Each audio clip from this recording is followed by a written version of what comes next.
Hello and welcome to the MyWhoosh Sunday Race Club. With 4 race starts, we're going to start with our Category 4 riders, then 3, 2 and 1.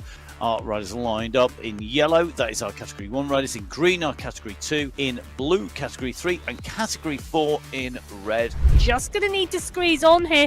Montgomery is the rider behind her. She too is going to need to move if she wants to rejoin this group. Now, take a look at that, Jaramillo. Nicely done, nicely in the group. It is facing our riders now. The only way is up for 5.4 kilometres. Category 4, the race is on. The leaders of Category 2 are 300 metres behind the leaders in Category 3 at the moment, with all 4 of our race fields on the Canberra climb now. This is all coming together now, and it is so important. If you can stay, how long can you stay?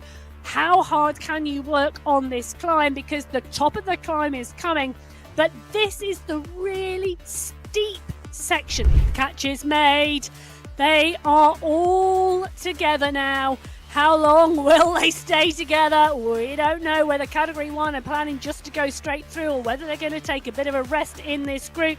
Who can hang on? The 5 riders leading the Category 1 race now going clear of the 5 riders leading the Category 2 race. Fua now kicks again. Fua is kicking. She's got Velt for company as Fua comes round over the top of base. She's got her timing. Her timing is perfect as Catherine Fua takes qualifier 1.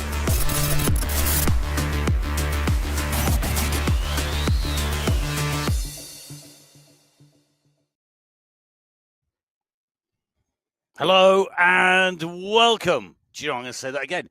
Hello and welcome to the MyWhoosh Sunday Race Club. Oh my goodness.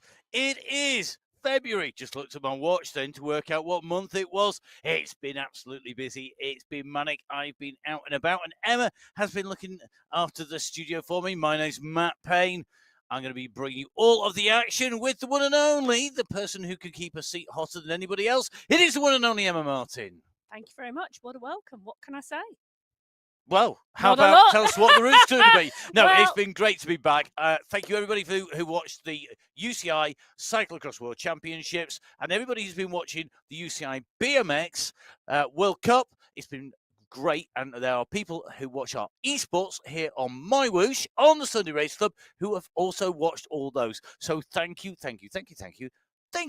very much. I do know, in fact, that the commentary cabin, were watching the Sunday Race Club from Tabor last weekend.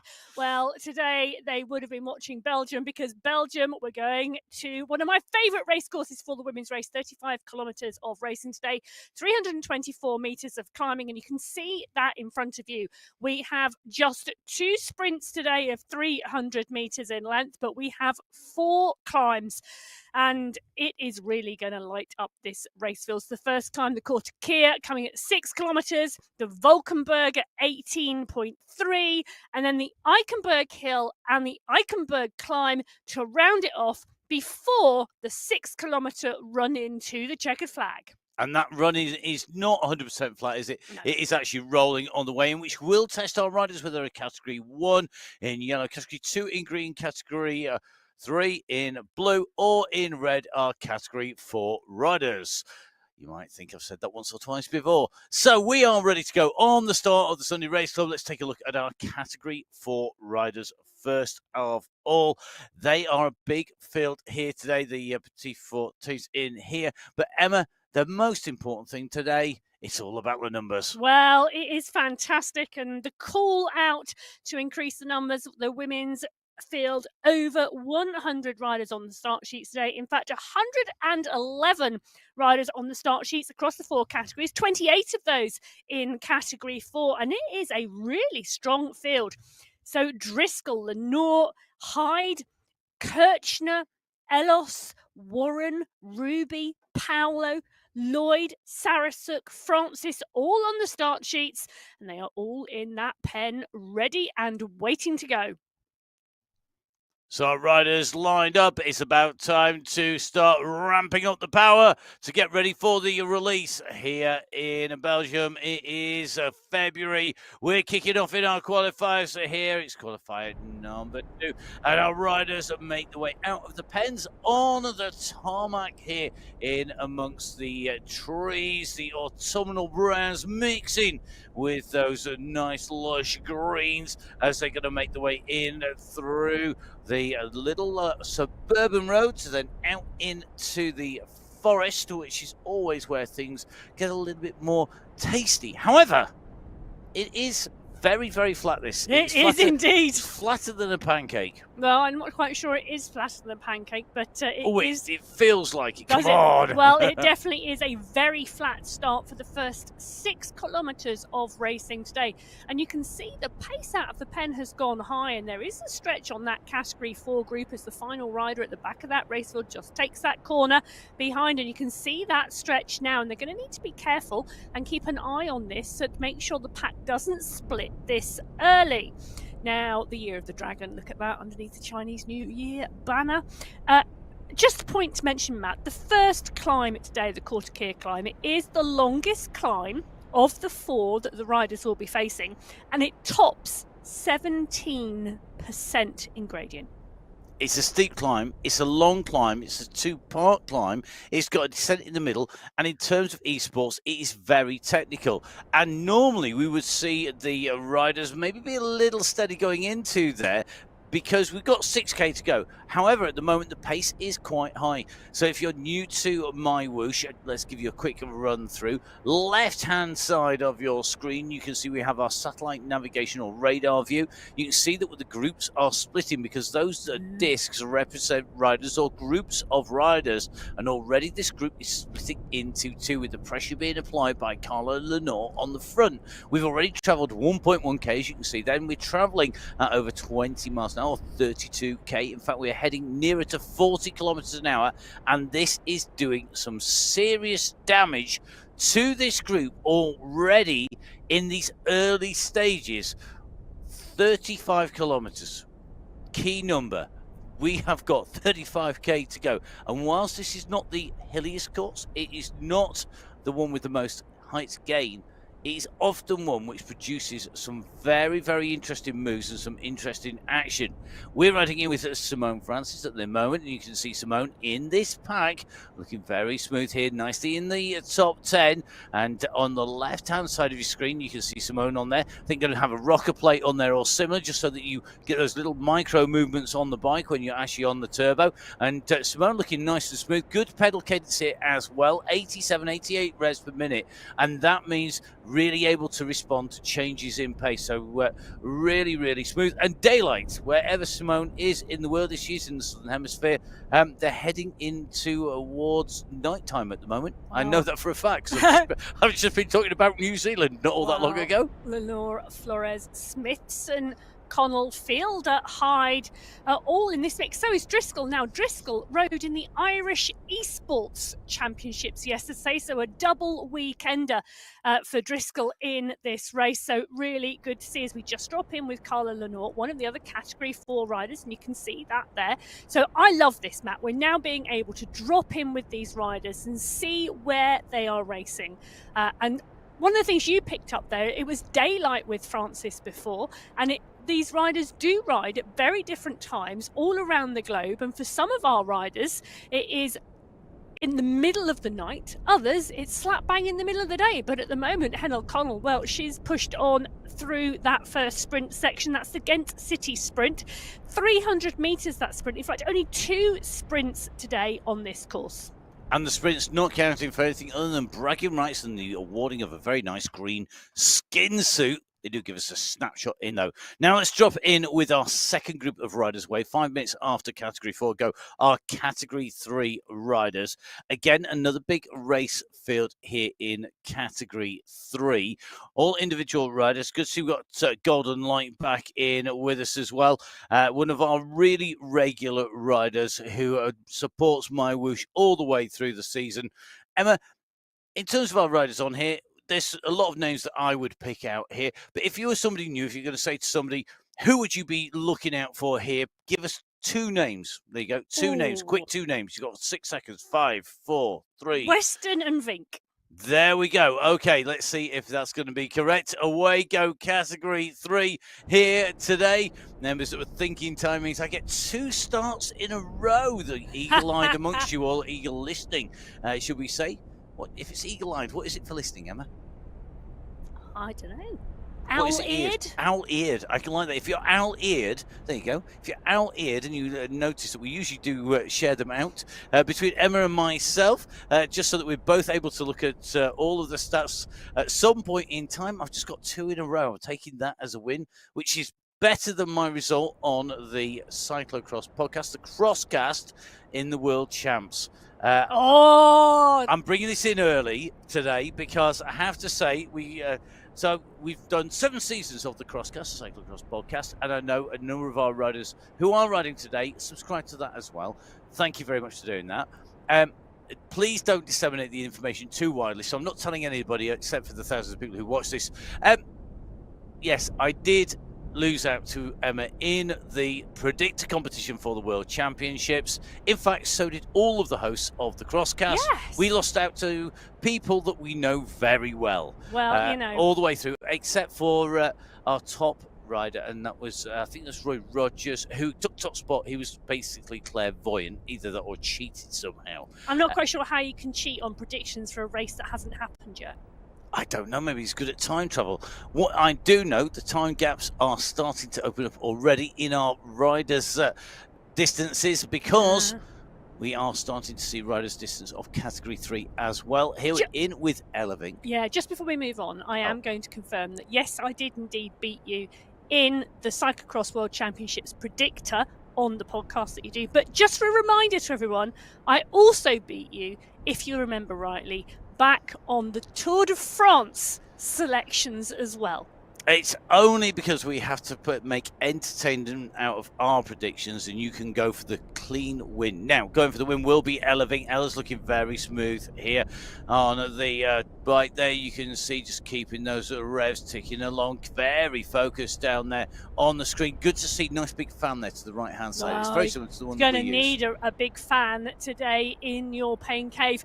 If you are racing in Belgium with this women's Sunday race club, this course, you look at it and you think, only 324 metres of climbing. Sometimes we have to do 700 or 800 metres of climbing, but these are short, sharp and painful climbs, and they really do spread the pack. Now, this pack already starting to get spread. You can see that on the bottom left-hand corner of your screen.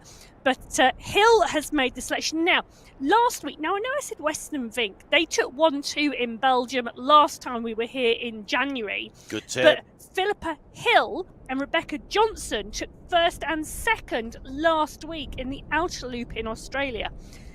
Really, really good race, actually.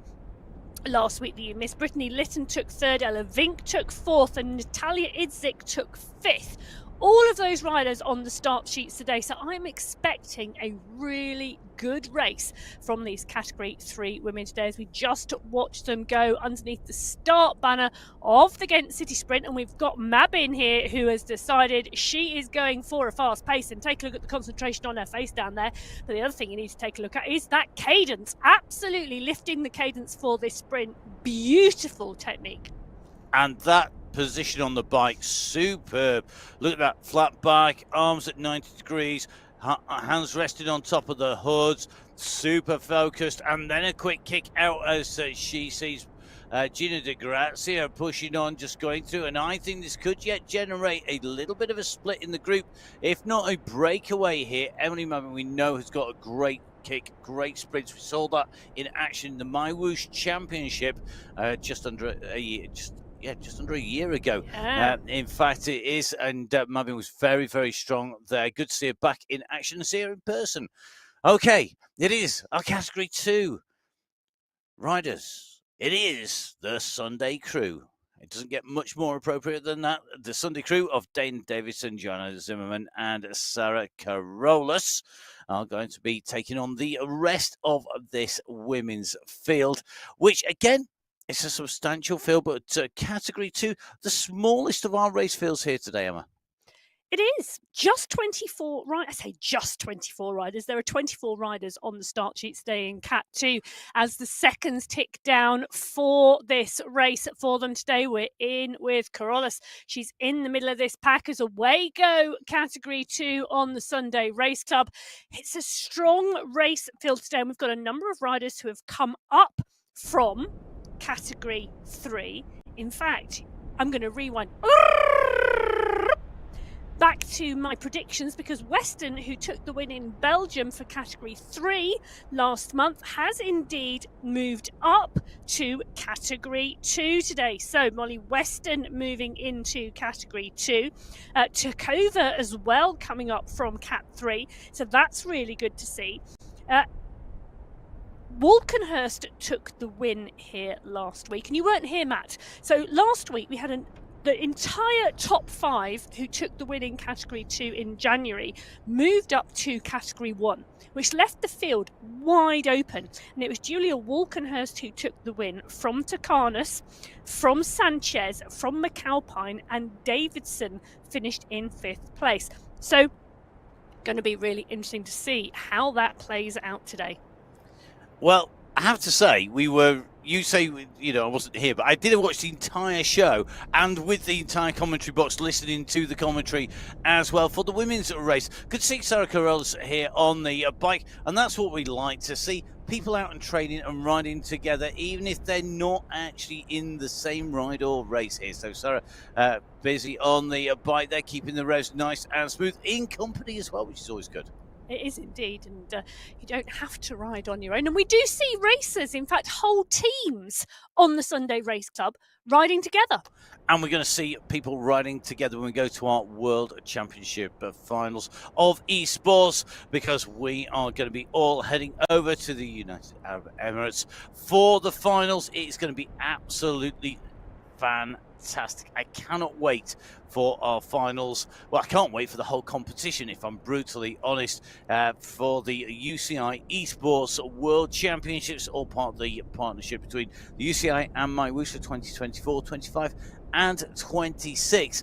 And this is not necessarily very widely public knowledge, but I'm going to let you into this because I saw it going through on social media today, so I feel free to also disseminate that information.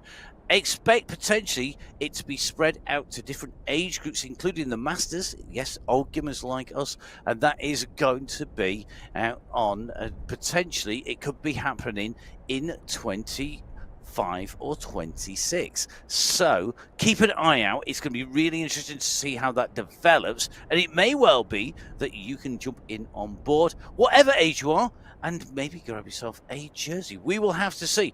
So thank you, Mr. Matt Smithson, for putting that onto Facebook, because we do follow everybody's Facebook. Being commentators, one of our key sources of information is social media. So please do get in touch with us, wherever you are, whoever you are. If Isabella Giraldo wants to get in touch, she can get in touch with them. It's at Biking Emma, and it's at Matt Fixer Payne on Instagram and on Facebook. And Isabella Giraldo, I know, Emma, that you follow her on Instagram. Well, Giraldo, one of our riders who really came to the fore in the MyWhoosh Championships in 2023, and she's progressed from Cat 4 to Cat 3. One of our younger riders, and interesting to see where she is riding in the home, and obviously people have different places to ride that they feel comfortable in. Now, feeling comfortable is one thing, and our Category 3 riders are on the flatlands at the moment, but our Category 4 riders, well, look at the stretch on that group and look at the damage already being done here. They are 1 kilometre into the Kortekir climb. This is the first climb of the day, so 3.9 kilometres in total, and it is a really technical climb because the riders go up a very steep ascent, they then drop down, and then they kick again before they get to the very top. So Category 4 on to the first climb of the day. Our Category 1 riders lined up: Coalition Composite, Afetaskia, Nordic Spirit, Risky Biscuits, and the fellow girls, all lining up with some strong riders. Lou Bates and Stephanie Sidley for the Coalition Composite team. Bassoni, Columbia, Giovanni for the Feto Skier. Nordic Spirit have Van Hove, Engstrom, and Velt. The Risky Biscuits with Donna Fua, Bjarhead, and Koistinen. And fellow girls with Gonzalez, Rua, Kalman, and Kasani. Great teams, great riders. They're lined up and they are ready to go. 29 riders on the start sheets as the final seconds count down in this Category 1 race today. How close is this finish going to be?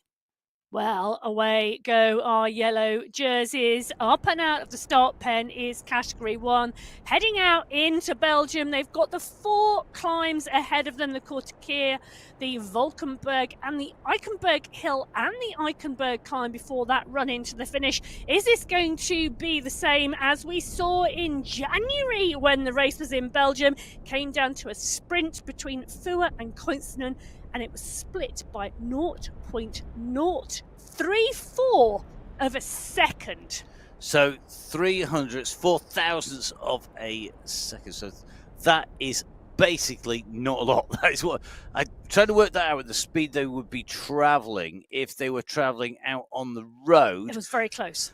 I think that's probably about 2 millimeters of tyre width, to be honest. It's absolutely nothing. If I was out on the road, I would not have wanted to have been the line judge on that race. But we don't have to worry about that today because the computer does it for us. This is esports, and there are some significant benefits to close finishes and getting people in the right order.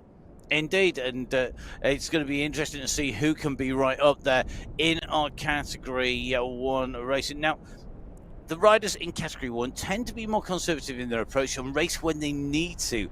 Marlon Bjarhed at the moment looking very comfortable at this pace up on the top of the hoods there, and just keeping that ticking around cadence there of 80 revs per minute and heart rate 154. So putting the start in. And one of the things that I think is always really interesting, it's good to see actually some weights in the background there. Now, this actually very nicely ties. But it's strength work. It is. It ties in actually with a lot of the things that you can see. And if you go to the MyWhoosh.com website, you can go on to the my blog on there, and some really interesting articles, including things like weight training as well, and why power is important when you're riding on esports.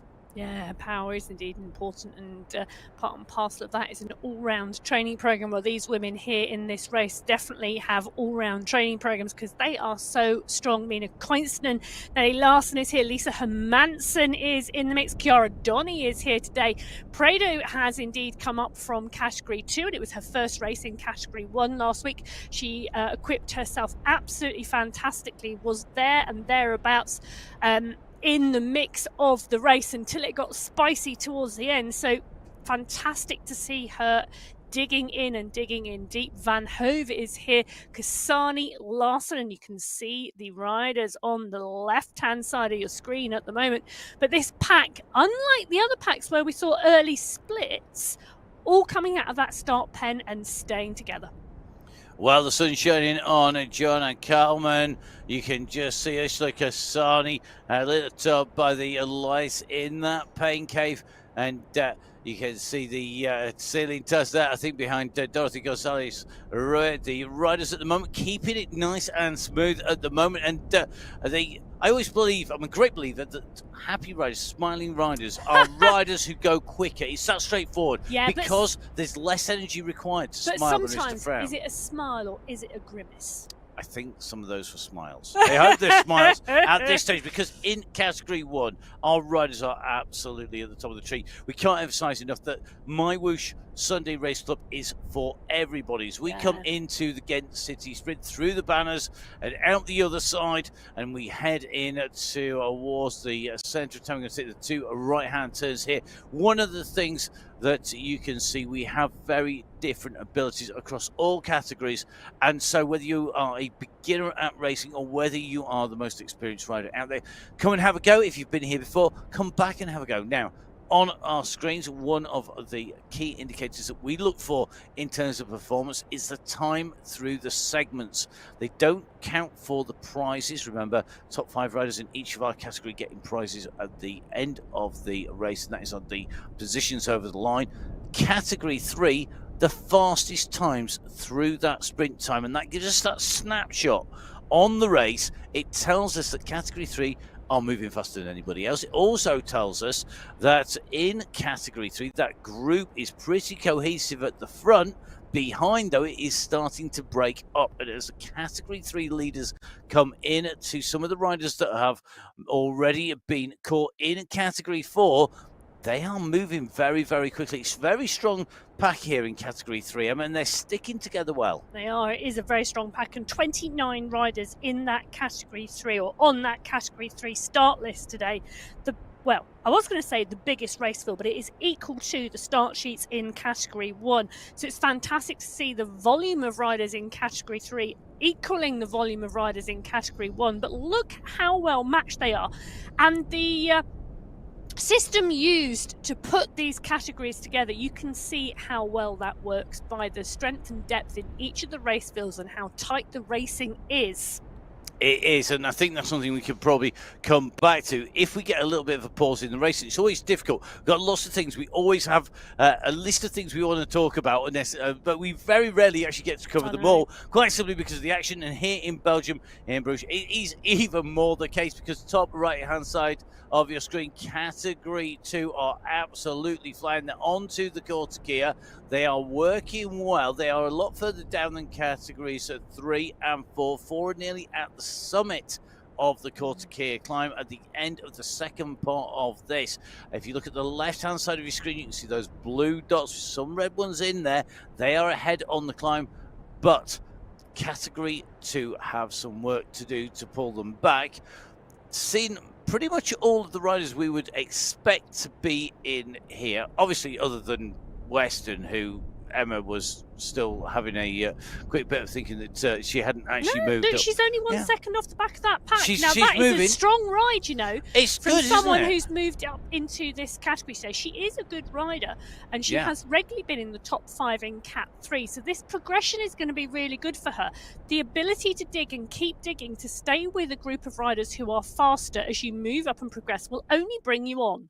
And that is the same in all our disciplines, because we see this in esports. When you move up from Category 4 to 3 to 2 to 1, it takes a period of adjustment. It's very rare a rider can come in and just dominate a higher category because the categories are so well selected. Now, if you move up, and a great example of that actually is we've just seen a season change in BMX. Riders moving under 23 to elite. Even the very best who are dominating that under 23 competition, when they move to elite, it's only a change of a day or so. You know, you don't get any older than anybody else's particularly, but you change into a different category and a different way of racing as well. And sometimes it's just about that style as well as that speed. Well, I mentioned that Jamin Prado moved up to Category 1 last week. Yes. And she was in there. Now, bear in mind, she is the road racing champion from the Philippines. So she's a strong rider to start with. And she'd been working really strongly in Cat 2 and moving really well. Now, she'd got in contact with me after her race. And she'd mentioned last week about actually how hard that step was. So, you know, we cannot expect, just because you are the top of your category when you move up, you know, it is going to be a hard step and you're going to have to dig deep and you're going to have to work. And that is evident across all of our categories as our riders progress. But we do see them progress. Vink, you know, Ella Vink moved up from Cat 4 to Cat 3 and she's now progressed to being at the front of Cat 3 after that progression from Cat 4. And it does take time, just like it does when you change the type of riding you're going to do. When you change your training, you sometimes have to adjust your style in terms of your pedaling style, and the same is very, very true. One thing that is the same, though, all of our riders hopefully enjoy this somewhere along the lines as well, because you've got to remember everybody jumps on board for lots of different reasons, but it should be fun. So make sure you're enjoying yourself, get out in amongst the different worlds that are out there. And if you haven't jumped on, if you've not been riding, we do have updates and changes all the time as the platform grows. Please keep up to date on the MyWhoosh website. That's mywhoosh.com. The latest update, I think it's 3.5.2 is the latest update, which includes the absolute monster of an endurance climb that it's going to be a while before you see me attempt that. Well, it might be a while before we see Matt attempt an endurance climb, but our Category 1 riders are about to come into the Qualifier now. In 1988, Matt, the Qualifier, it was the first time the Quarter was used in the Tour of Flanders. Now, I don't remember it being used in the Tour of Flanders for the first time, but I do remember 1988, not specifically, but generally. Well, whilst Matt reminisces in the corner of the studio, our Category 1 women go under the Quarter start banner. Bates is leading the charge. Now, that is not surprising. We know how strong she is riding, but we've also got some other fabulous climbers in the mix today. So Van Hove is in here. Manshandi is in there. Kalman is there. Busoni now comes to the front of the field as Bjarhed, Sidlik, Rona and Engstrom all start to pack around her. And this type of climb suits a rider who can attack, who can kick, who can push. They can really work. Now, just taking a little bit of a look, there's going to be some work to do for Apple Clarissa Garcia, who we can see here in her MyWhoosh jersey. Apple, who rode in the MyWhoosh Championship, is sat there on the bike there by the window, by the look of it. I think keeping it smooth. Here she goes on to the climb, 64 reps per minute. Now going to make her way up and over the top. A very experienced MyWhoosh rider. Yeah, she is, and she's coming on to that second kicker of the Quarter climb. We talked earlier on about it being a two-stage climb with the main kicker being at 17%. Much shorter section on the second part to get to the top of that Category 4 climb. Now, if we drop back in with Category 1, Roberta Busoni, well, this is the early slopes of the Quarter and she's pushed on and she's really starting to work this Category 1 race field. Look at that bottom left-hand side of the screen now, Matt. 3 distinct groups in Category 1. And this pressure is doing damage to the riders in that Category 1 race. Roberta Busoni, you can see her on the bottom left-hand side of your screen. Her distinctive riding style here, really interesting. Always watching Roberta Busoni. She has come in pretty much the same place most of the time she's riding, and she's there. She's so focused on that screen when she's riding and pushing on here, and you can always see that in her. Very determined rider. As somebody who I absolutely love racing, I love that more than training. 100%. Give me a race rather than training any time of day. That is a racer's face there. That is a racer's concentration on Roberta Busoni. Now, taking a run across to Mina Koivunen here, trying to answer and answering in style here at the moment. And she's out of the saddle here. You just see on those hoods, just using that run. And I'm loving the bounce here. Now, this is one of the things for a good climber. If you watch a good climber riding, the women's UAE Tour is on at the moment. You can watch the world's best climbers there, and when they're out of the saddle, they've got that bounce, they've got that spring, and when it goes, you know that the riders are in trouble. So keep that spring there, keep that elasticity, keep that momentum rolling. Really important, and it shows you, doesn't it, that our best riders here, the style is absolutely spot on. Yeah, you know, it matches the best in the world. Well, they are indeed the best in the world in terms of esports riders. Lou Bates is pushing on at the front again. Manshandi, Quinstonen, Hermansen, Busoni, Gonzalez, Rua, Bjarhed and Giovanni all in the mix. Now the question, Matt, is, are any of these born in the year of the dragon? Yes. It is It's indeed got to be. Chinese New Year, and this year, 2024, is the year of the dragon.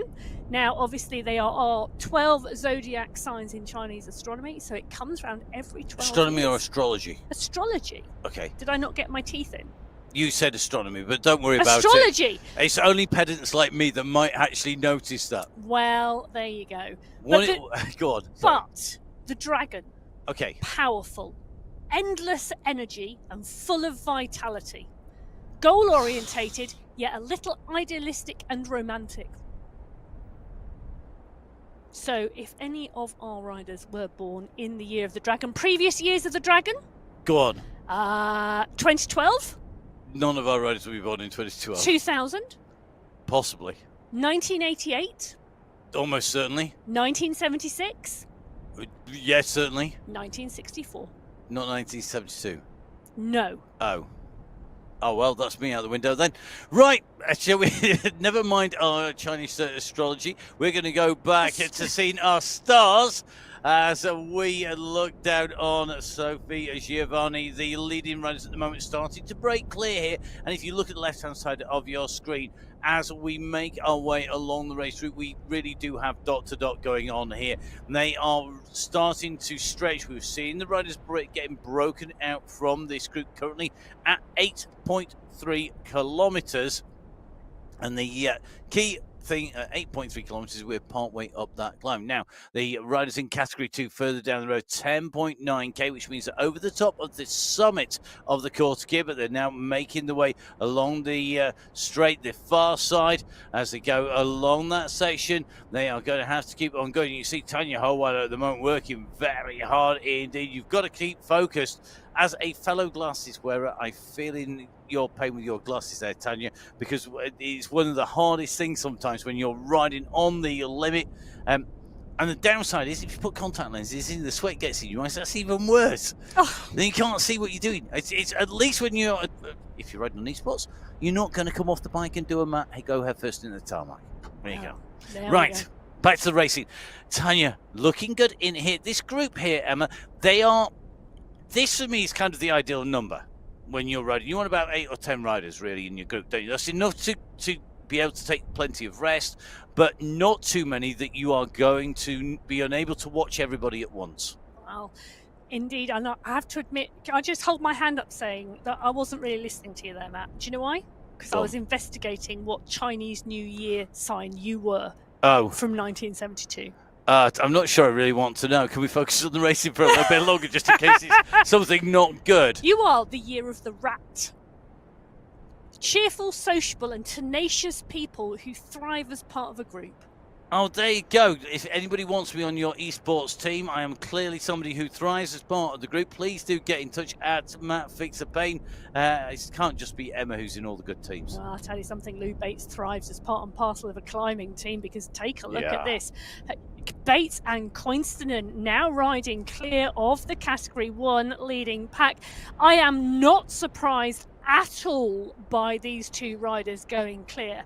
Coinstonen, international triathlete, really strong, and we know she's had some injury and upset over the last 12 months, and she's come back stronger and stronger from it. Lou Bates has got her climbing legs on, and she's had those on for some time. There is a chase behind. Hermansen and Bassoni and Sidlick are part and parcel of that, but really interesting to see that it is Bates and Coinstonen going clear. And we've got Madonna Degmashandi in here as well, a very strong rider and a very aggressive rider when it comes to racing on courses that have changes in gradient.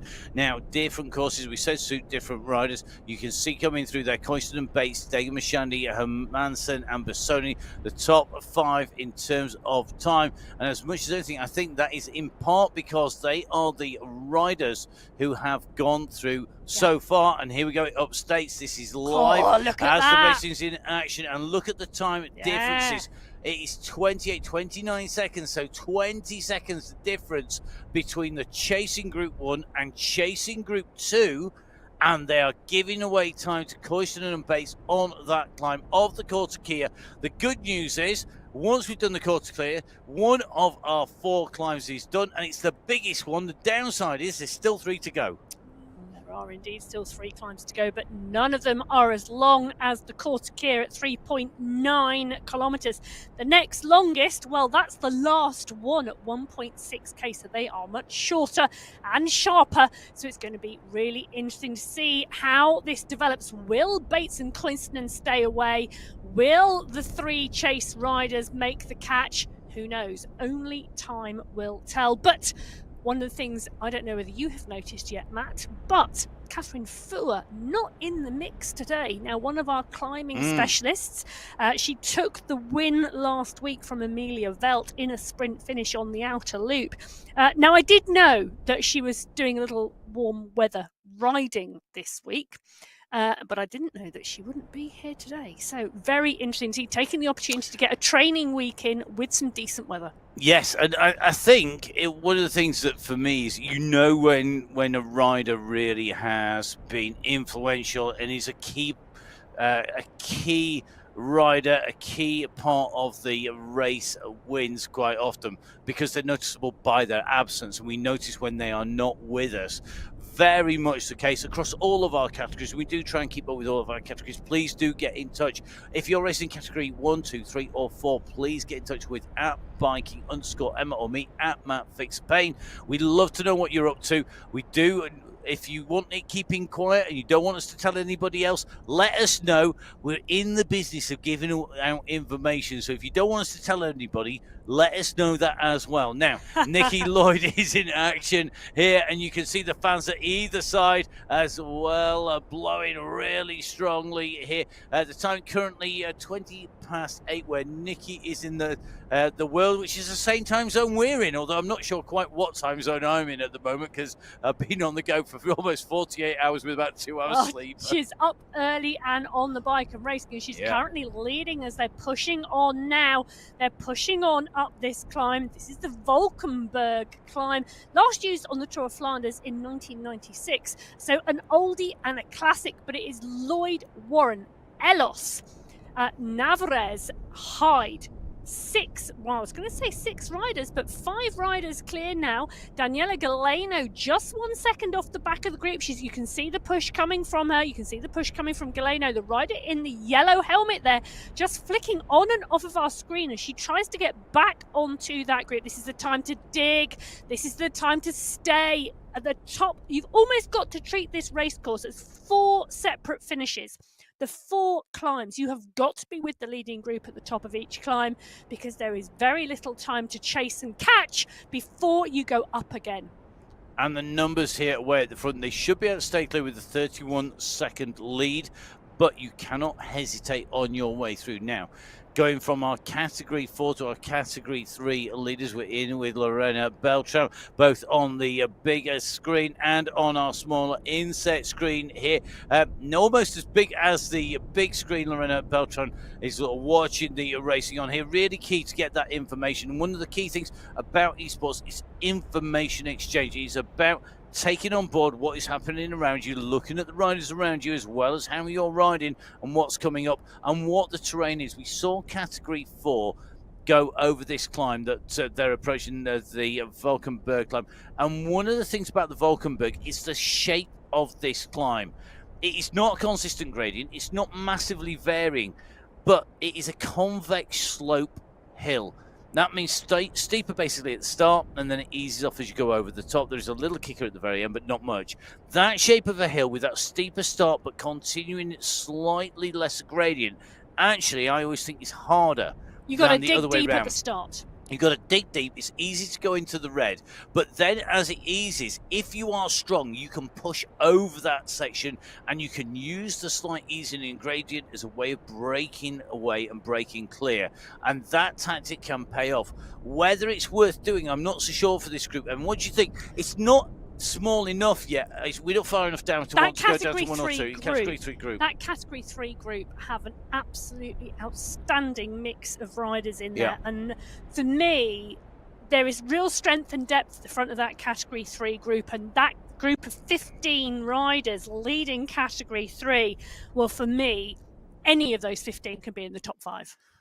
So 15 in that group. We have what is essentially 5 Category 1 riders in this group, along with one of our Category 2 riders as well. That is going to be a Spina, who I think has managed to jump in with the group as well here, and he's going to try and stay with them. They're on the way down off the Kortekeer at the moment, heading towards the Tisselhoven Molen sprint, or the windmill sprint, as they drop down here. Don't ask me for any more Dutch, so my Dutch is not good, as was proven today in an interview.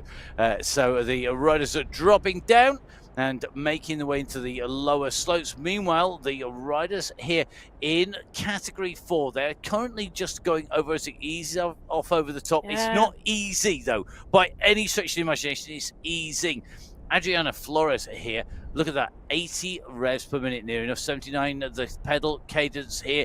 Very focused in front, holding onto the top of the lever hoods there on the bike as she's focused forwards, keeping those revs going and just trying to hold it. You can just see the revs just starting to drop there as this little kick of bikes just coming round into this left-hand turn. And this is a chase group. This is a chase group in Category 4, currently between 12th and... Well, currently Lenore is in 12th place, but these riders here, 12th, 13th, 14th and 15th, including Liz Smithson, Helen Connell, Flores and Lenore in here. So pushing and pushing hard just outside the top 10. They've got 48 seconds to Fielder and Francis, who are 2 riders up the road. In fact, you can see on the bottom left-hand corner of your screen, 1, 2, 3, 4, 5 separate groups of Category 4 riders. Now, if you're Carla Lino here on the race route, I mean, you've got 4 riders behind at 15 seconds. You're sitting in 12th place in your race category. The gap to the riders in front is 48 seconds. Do you now get some seriously big recovery in as you go over the top and let the group catch, or do you make it hard for them? Well, the challenge here is it's quite a big group behind. There's 5 riders in that group behind. So you are looking at then going into a mix where you know eventually you're going to have to push on again. But it is an interesting choice. For me, at this point in time, I was going to say it's easier to go at your own pace up the climbs. Yep. Having a group, though, for the flatter sections and the downhill sections, the transitions, is of benefit. So really there are some choices to be made for Lenore there. However, Category 3, that is still a massive group of riders, and they are going up that climb. They are going up the Valkenburg climb, and they are going up it together. So the strength and depth there in that Category 3 race field, really interesting. Now, got all 4 categories on the screen in front of us. Category 1 at 16.2 kilometres. Category 2, 18.5. Category 3, 19.3. So only 800 metres up the road from Cat 2. Cat 4 lead is at 20.9 kilometres now into this 35 kilometre course, and it's 5 riders clear now in Category 4. Nikki Lloyd is the rider who has been dropped on that climb. Come on, Nikki, time to get back on. It's 11 seconds. It is doable. The gap between the Valkenburg climb and the Eichenberg hill, it is reasonably big, and it is a level plateau over the top of the Valkenburg, and then it's a quick drop and then another level run into the Eichenberg hill. The riders in Category 2, they are still on the climb of the Valkenburg, and again coming into this same section where we saw Leonor just earlier on, coming around this left-hand turn with Flores, and this is where the gradient changes. At the moment it is looking very smooth. Good pedal cadence here. Wendy McAlpine, 90 pedal revs per minute. The cadence there really looking smooth. Wendy McAlpine onto our screens as well on the left-hand side. We can drop in and you can see really working to keep that revs nice and high. Looks very, very smooth at the moment there. The bike is not really moving about much. Really key getting all of that power down through the pedals and managing to come up here. But then if you're in the group, Emma, as you come over the top here, you've got to be smart. You can't just go flat out, can you, all the way for this race? It's just not possible. No, it's not possible at all. And you've got to look for areas where you can take those rests, whether they are micro rests or whether they are longer, where you can significantly drop your heart rate. You do have to watch for them, but you also have to watch, because one of the techniques and tactics that a lot of riders use is to attack on areas where the assumption is you will take a rest. So you do have to be really vigilant. But Wendy McAlpine, she's a seasoned racer on the Sunday Race Club. She finished 4th last week on the outer loop in Australia. She's in the mix today, but this is a big bunch of Category 2 riders, and it shows the strength and depth in this race field. So Weston is here, Walkenhurst, Smithers, Zimmerman, Vittori. They are in the mix here. They're now starting to work their way through some of the Category 4 riders and the Category 3 riders as they come onto this flat section now across the water. They are going to be taking a deep breath here, and you can see already Montoya's heart rate dropping as they transition onto the flatter section here at the top of the Valkenburg. So 20 kilometers almost covered for our category 2 leaders coming in across this section in that group. They are making their way through the race field. I think it's going to be our category 3 riders, our category 3 leaders that they're going to be coming on very shortly indeed. I don't think there's too many up further around than the long sweeping right hand bend. The pace will pick up on the descent, dropping down. Distances between the riders will increase as they go through. At the moment, Tanya Holweiler really working at the moment, not to lose too much time here. Currently at 17 seconds, 18 seconds to go over the top. This group picking up speed, picking up pace. Currently traveling at 37 kilometers an hour. So at the moment, as you can see, Tanya Holweiler is the rider having to work to try and close the gap down here. McAlpine Western in that group. I think Zimmerman is in there as well. So they are the riders who are in front of Holweiler, and Holweiler is having to chase here as they make their way down and in. Now, Jordan Zimmerman just stretching out on the bike. When you've been climbing, you've been putting loads of power down. It's one of the things we see the pros doing regularly is actually just sitting up, stretching out, trying to let those muscles relax. And that is the time to do it when you go over the top of the climb. Tanya Holweiler's not in a position to do that. One rider who needs no relaxing, Lou Bates. She's at it again here. She's on the move. 7 watts per kilo here. She's kicking on this climb, and she doesn't seem to want to have any company for this race. Well, this course, I'm sure when Lou Bates looked at this route map earlier on in the week, she looked at it and she went, oh, ride, attack, ride, attack, ride, attack, ride, attack. Because this really is a sort of course that should suit her. And she literally is coming to these climbs and putting the power down. She's riding this to her strengths. Mina Koinstinen, the only rider able to go with her on these climbs. The other racers here in the lead in this category 1 race, well, they are utilizing the transitions between the climbs to bring back Bates and Koinstinen. That's what they've done between the Kortekeer and the Valkenburg. But this time now, coming up for 20 kilometers into this 35-kilometer race, as Bates puts the power down again, Koinstinen is the only rider able to respond. Hermansen, Manshandi and Bassoni now distanced behind. They're not giving up, though. This is going to be a big push. They've dropped Stephanie Sidley. She's currently at 24 seconds down, 29, now 30. It's yo-yoing up and down a little bit with Giannatti in there, Giovanni in as well. Engstrom in the chase, big group behind. But our leading riders at the moment, it's 2 riders who have dropped currently, Hermansen and Dega Mishani. Bassoni now losing time to these 2. 5 seconds plus at the moment as she goes backwards on this climb.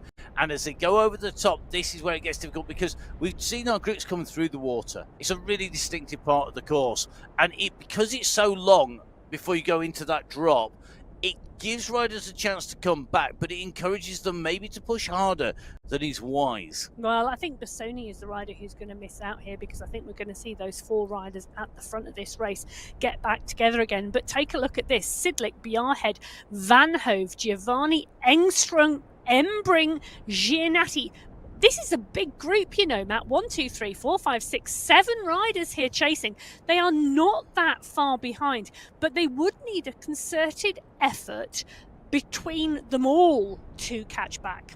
And that is one thing that you can never account for, I guess. I mean, it's that dynamics between them. When we look at these times, you've got Bates and Koinstinen going up there quicker again. 6 seconds clear of Hermansen and Dega Shandy. Then 14 seconds slower is Bassoni. Then it's the chasing group at 20 seconds. The gap not as big in terms of distance or time gaps on this climb on the Valkenburg, but it's a shorter climb. From here, we've got a long run relatively into Eichenberg Hill. We then have 2 hills in quick succession, but I would be really mindful now if I was on the front of that group behind, given that long run of 6 kilometers from the end of the Eichenberg climb, the last of a categorized climb, to the finish. Now I would be thinking about that and whether or not I push hard and where I push hard. Cornelia Engstrom in this group doing a little bit of communicating there on the phone, as well as keeping an eye on the screens, really making sure that she's up to date there. It's 4.6 kilometers between the top of the Valkenburg climb and the bottom of the Eichenberg hill. That is either flat or downhill. So that is the transition here. We've then got the Eichenberg hill and the Eichenberg climb coming in quick succession. Starting at 24.2 kilometers is the Eichenberg hill. The Eichenberg climb finishes at 29k. So that's, just under 5 kilometers of up, down, up. Yeah, and then that 6k run to the finish. But if you are chasing in a chasing group, you have got to work together to make a catch, because there's no way a group can catch without everybody working. So if you've not watched lots and lots of bike racing, like Emma and I spend a lot of our time doing, then one of the things that happens, it's an age-old thing in cycling, that when you are in a chasing group, if you are all working together evenly and everybody feels that everybody's contributing equally, then you'll get good cooperation and you will really move, a bit like being in a team time trial. Now, the moment one rider doesn't take a turn and then doesn't do it again, and they don't help and they don't contribute, you then feel that you're carrying a passenger who may be suffering and not able to come through, but it may be that they're being a little bit tactical and they are racing smart and they are letting you do more work, wear yourself out. And that is when you get that group breaking up, because it causes it. Or they have a teammate down the road and they don't want to catch. Yeah, it's a tactical decision. And that is what causes a fracture. And that's when the groups don't chase. And it gives this chance, this opportunity, which is what creates this dynamic racing, which we absolutely love watching. If you are an aggressive attacking rider, thank you very much. You do make our lives a little bit easier and more fun as well. I'll tell you who are aggressive and who are working really well. This is the leading group in Category 2. They've just gone onto the Eichenberg Hill. They picked up a number of Category 3 riders, but Zimmerman, Montoya, Walkenhurst, Weston, McAlpine, Vittori, Kong are all in this group. It's a very, very strong group, and we just drop in with Joanna Zimmerman and you can see the effort and the work being done there, because the gradient now starting to go up on the Eichenberg Hill. It's 1.4 kilometers with an average gradient of 4.3%, currently at 6.5, so it's a steep start here as Zimmerman comes to the front. Vittori is doing the marking, so is Walkenhurst, because they do not want to let her go. These are two short efforts. They are hard efforts, but they are short, and the riders now, being this close to the finish, are really going to be digging in to try and stay with whoever puts the attack in on the front. So we saw Zimmerman attacking, doing that first attack, doing that first push as Category 2 moved past and away from the leaders in Category 3, which they've caught and passed. In front of them now are only Category 4 riders, I think, out on the course at the moment. That is what it's looking like on our satellite navigation screen. I don't think there's anybody further up the screen, but we will have to there is. Look, there is. Look, they're coming. Yeah. They are emerging out of Leaders the red in mist. Category 3. Wow. We're tucked in with a group of Category 4. And that is one of the things. This is why our riders have to stay so focused, isn't it? Because they're looking at those screens. They're looking for those little red, blue, green, whichever blob they're in. And if they get hidden by those discs, it allows them to sneak off. Now, not last week, but the week before. 2 weeks ago, we saw that happen. We saw Ollie that confusion Jones in the men's race. And Ollie Jones did a very smart move. He used that confusion. Well, he was also wearing the polka dot skin suit. Yes. Not a yellow jersey. And because of that confusion, he slipped clear. If all of our riders were just riding in their own groups, yes, it would be easier. But this is what makes our riders think, and we love making our riders really think about this. This is a rider who has slipped clear, and it's Brittany Lytton. I'm not sure she's slipped clear. She's pushed clear on this climb. So Lytton now pushing on. This is a group of around 15 Category 3 riders in the lead of Category 3 at the moment. They're working their way on to the top 10 of the Category 4 race field, who are ahead of them. But it is still a big group with some strong riders in. Take a look at that. This is the Category 4 pack ahead of them. They are just coming under the Category 3 pack, are just coming under that polka dot banner behind them. But we've got a couple of groups now, because the Category 4 leaders are 1.5 kilometers clear of the Category 4 chasing group. The Category 4 leaders, we've now got 3 riders. It was a group of 6, it went to a group of 5, it's now a group of 3. So Hyde, Elos, and Warren, the 3 leaders now in Category 4, coming up onto the Eichenberg climb. It's the last climb of the day. As they go onto the Eichenberg climb, onto the Eichenberg hill, go the leaders in Category 1. Mina Koivunen, Lisa Hermansen, Madana, Dega, Mashandi. Back together. All come in together. This will be very interesting what they do here and how they do this. Lou Bates on the move, going to be chasing Mina Koivunen. Koivunen, we have seen this. She's attacking. She's feeling good here. We saw her on our cameras out of the saddle, kicking down and looking to take the race to everybody else. She's putting a 7.1 watts per kilo attack. Bates has responded at 8 watts per kilo. That is serious firepower being used here to accelerate away. And Koivunen and Bates are on the climb. Mina Koivunen out that saddle again. And look at this, smiling as we go up this climb. That means she's feeling good. Is this what she wants? She's starting to break this clear.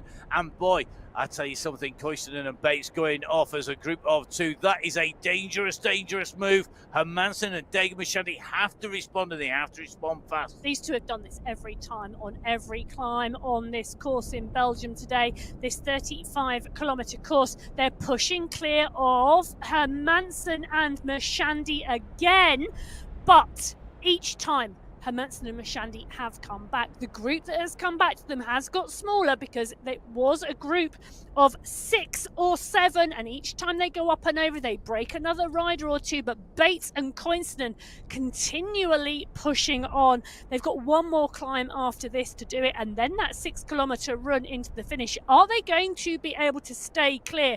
They're putting more distance and more time in this climb. And it's 2 versus 2. When it was 2 versus 8 or 10 behind, and then they've lost a few behind. A few of the people who can't climb as quick, a few of the people, it's now left them with 2v2. So that's a very even mix. They're going to go off the top of the summit. They drop down. They're going to come to this point where our Category 2 riders are at the moment. This is a transition from the descent down off Eichenberg Hill onto Eichenberg climb. It's a very quick, it's like a roller coaster. Still 8 riders you roll in off this the top, drop group. down. Yeah, and this group, I'm not sure I would want to take this many riders into the finish. I think they're going to have to. But they need to drop them in 1s and 2s. If you break clear with 2 or 3, with a 6K run in, you're still going to have 5 or 6 behind you. That's no good. What you need to be doing, you need to be going and dragging this and riding in a style that breaks riders 1 by 1 off the back and leaves them solo, unable to chase as a cohesive group. If you attack off the front, so use an attacking style, you'll break clear, but you'll still have a big group behind. You need to pressurize and drop people 1 by 1 in that Category 2 race. Is it possible? Yes. Is it going to happen? We'll have to see. They're on the right-hand side of your screen. The left-hand side, Dega Mashandi and Hermansen are the riders now in trouble. That gap has opened up, and they have chasers behind them. Look at that, Emma. 15, 16 seconds behind. This is a huge group. Well, it's interesting, isn't it? Because we said it was a big group coming, and the fact that if this group worked well together, they could indeed close down the riders ahead. The group is still together, and it's full of talent. Giannatti, Embring, Bassoni, Giovanni, Bjarhead, all in the mix here. They are moving, and they've got riders. In fact, do you know what? I think the riders, the 2 behind, are not that far. And take a look at this. Bates and Koivunen, the 2 riders leading Category 1 on that break at the fastest times. The 2 chasers not in this top 9. Sidlik, Van Hove, Embring, Giannatti, Engstrom, Giovanni and Bjarhead. They are Group 3 on the road, and they are motoring now to catch Group 2. Oh, it's all going to come down to what happens at the end of this race. This is what we love out on the Sunday Race Club. Thank you, all of our riders, for keeping us entertained and really animating the race here today. Giovanni at the moment with Sidley, with Van Hove, Engstrom and Co at the moment going over the top, but it's a quick drop down, and then they'll be climbing again. They are going to descend down here, I think, by the look of our radar screens. The leaders just going through the dip in the bottom and onto the next climb. In front of them on the road, this is the Eichenberg climb. this slope here, a concave slope. So it's more gradual at the start, it's steeper at the top, but then we roll over the top of the climb. This is a very tough climb at the end. Category 4, Category 3 and Category 2 leaders all now on the Eichenberg climb coming together. On the right-hand side of your screen are the 3 leaders in Category 4. They're currently the leaders on the road at the moment. They started 15 minutes before our Category 1 riders, and they are coming to the top as our Category 1 riders come into the bottom. Category 2 in the green jersey, still a big group of 8 riders, and for me, this looks like this Category 2 race is going to come to a sprint finish.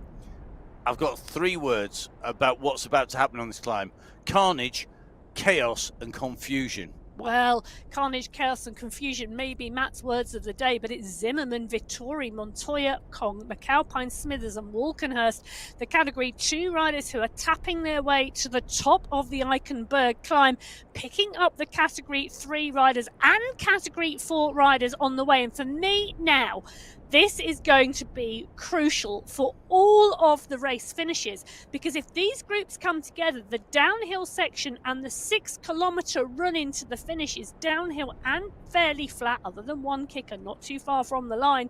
I think we're going to see a very big group come together with riders in lower categories desperately trying to sit into the draft and take a toe. Key here, Emma, it's getting in with the group and staying in with the group, isn't it? And it's coming together. We've got fast riders coming up behind. Category 1 are going to come piling into the back of the groups. Category 2 are already in there. Category 3 and 4 are coming together. We've got Category 4 leaders off the front. They're going to find themselves being chased down. They're going to be 3 hairs for the big pack of hounds behind to chase, and it is going to be about trying to stay with the group here. Vittori on this descent, just starting to get a little bit of air between her and the riders in front. She cannot afford for that to happen because the Category 2 group have opened a gap on this descent. It's going to level out a little bit, and she now has to push. She's got to get in with the riders in front.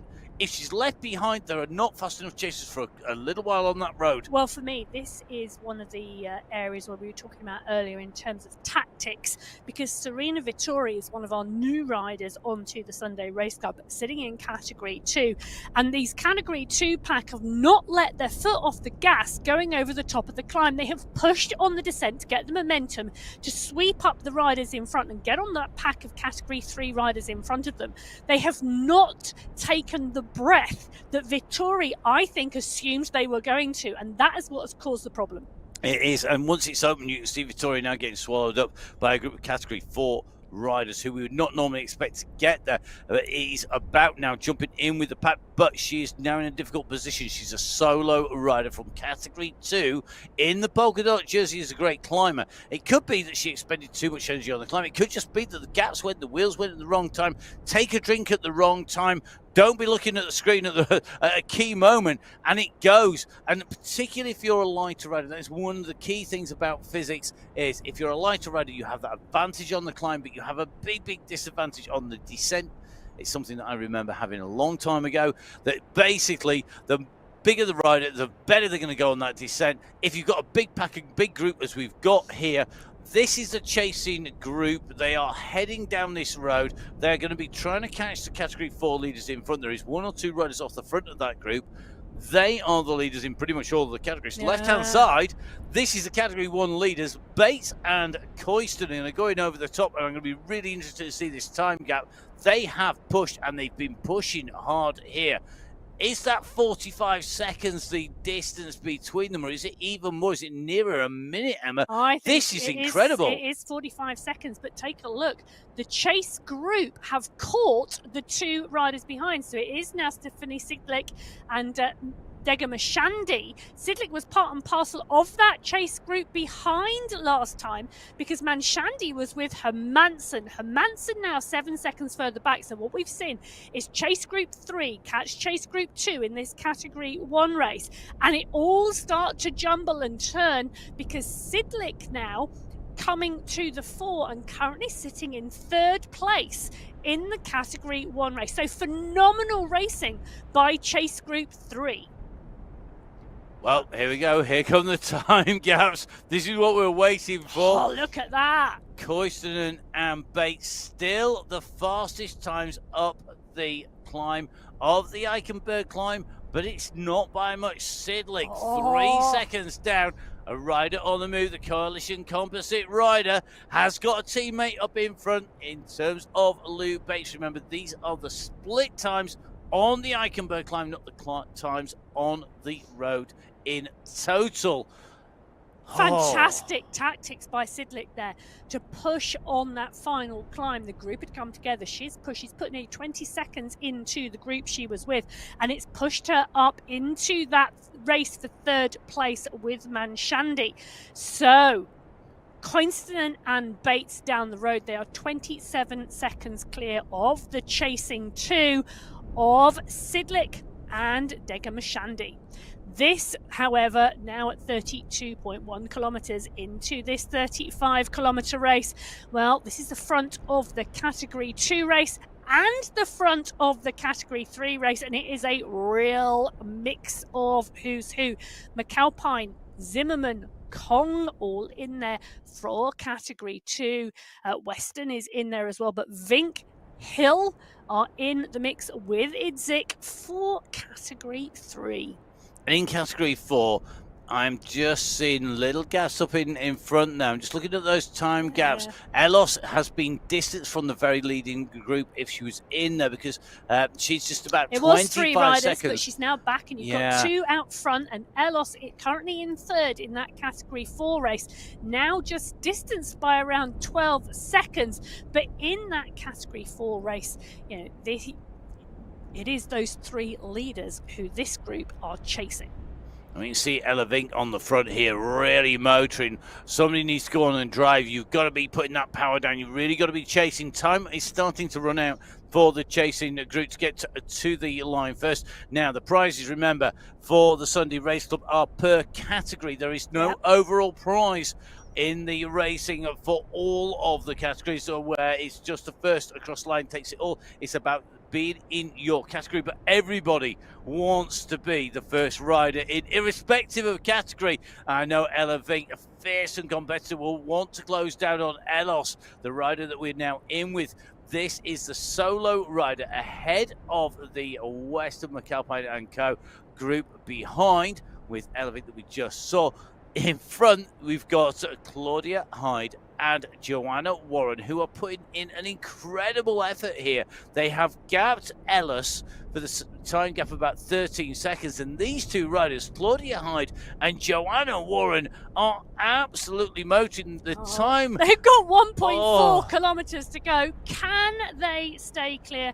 Will they be the first riders over the line? 1.3 kilometres to go now. They've got 14 seconds on Elos, and they've got 30 seconds on that large chasing group of Category 2 and Category 3 leaders. Come on, Claudia Hyde. Come on, Joanna Warren. Keep pushing. Keep clear. Hang on a minute. Let's do a quick take. Come on. Come on, Jennifer. Elos, you need to keep going. You can't let that group behind. Well, come on, chasing group. We want you to get there as well. We've got to make this. I do not know. You can't decide what you want to happen, can you? Everything, all at once.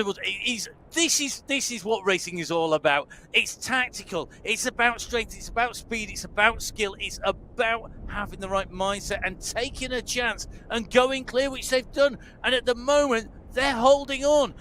The distance is coming down. We're nearly at 1K to go here. That's 1,000 metres. Anyone can ride 1,000 metres. Can you do it and stay clear of this group? That's going to be some effort, and they've got to be careful. They can't back off. This group has the advantage of the big draft effect of the pack.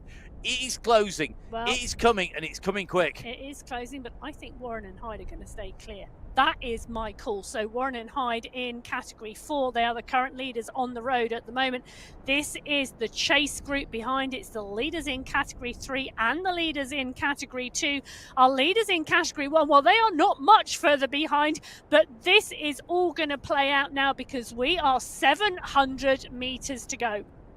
So it's 700 meters left. This is going to be about the run for the finish. They are chasing and chasing hard, but I think home is going to run out for them at the moment. You can see on the left-hand side the dots of the riders. They're starting their sprint early, and they need to because Warren is leading at the moment, but Hyde has kicked from behind. Warren goes to the left of the road. Hyde is on the right-hand side at the moment. They are going to kick again, and Warren goes now on the left, really pushing down hard. On the right-hand side is Hyde. Hyde goes over the top again. This is the line. This is the run for the finish, and it's not all over.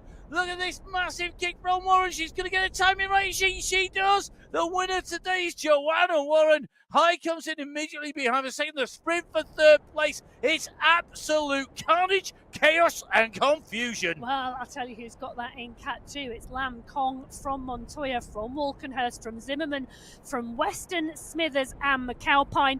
In Category 3, it is Idzik, but currently in Category 1, we are looking at Lou Bates and Mina Coincident. They are continuing to run. Category 3, Idzik, Hill, Vink, Litton, and De Silva. So here we go, next sprint run in for the line. We've got Lou Bates, we've got Mina Coincident in the run for the line. They've got 20 seconds on the riders behind them. They're not going to get caught in 200 meters.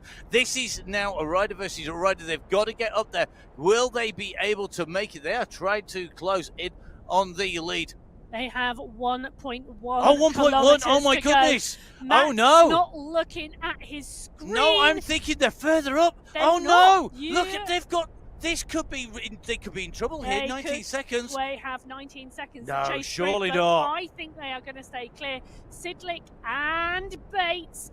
But Sidlick's currently in third place with Manshandi. Hermansen is only 8 seconds back, chasing there. Those three are behind the leading two. The leading two still Bates and Coincident.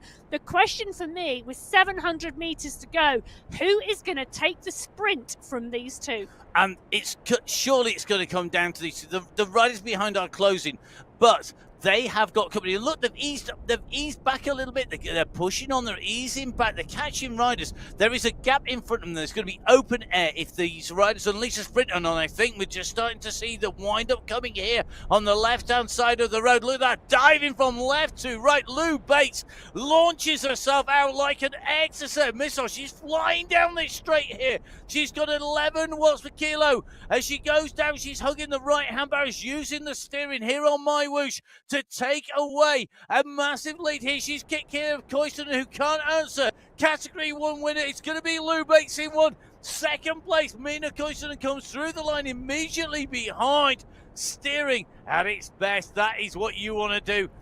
Burst out from the pack, hug the gutter and take away the sprint win. That was well worth that extra little bit of weight. As our next rider heading into the line, it's going to be a third place here today for Stephanie Sidlick. She stays clear of the riders behind, looks over her shoulder. It's a long way back. Stephanie Sidlick, third place. She goes through. Dega Mashadi not able to stay with her. She's going to be in fourth place. I think it'll be a fifth place for Lisa Hermansen, who comes in and over the line. They're coming in thick and fast here. Remember, these results all provisional until our riders are in and finished. Next sprint are being launched here. Bjarhe Gianatti, Embring, Giovanni behind is coming strong, as well as Engstrom.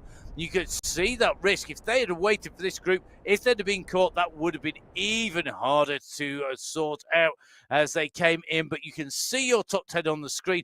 Emma, take us through that top 10. Yeah, so Lou Bates taking the win with the sprint away from Coincident with 400 meters to go. Mina Coincident into 1.192 seconds back. Sidlick coming through from chase group number 3. It's a strong ride at the back end of that race from Stephanie Sidlick.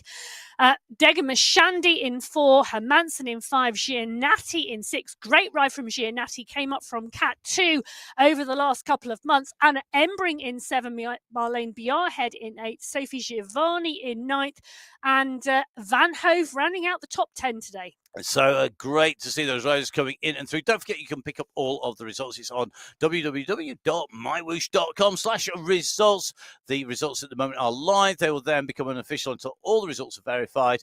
But please do jump on there. Make sure you give MyWhoosh a follow on social media. It's at MyWhoosh on Instagram and on Facebook. And it's at my_whoosh on X.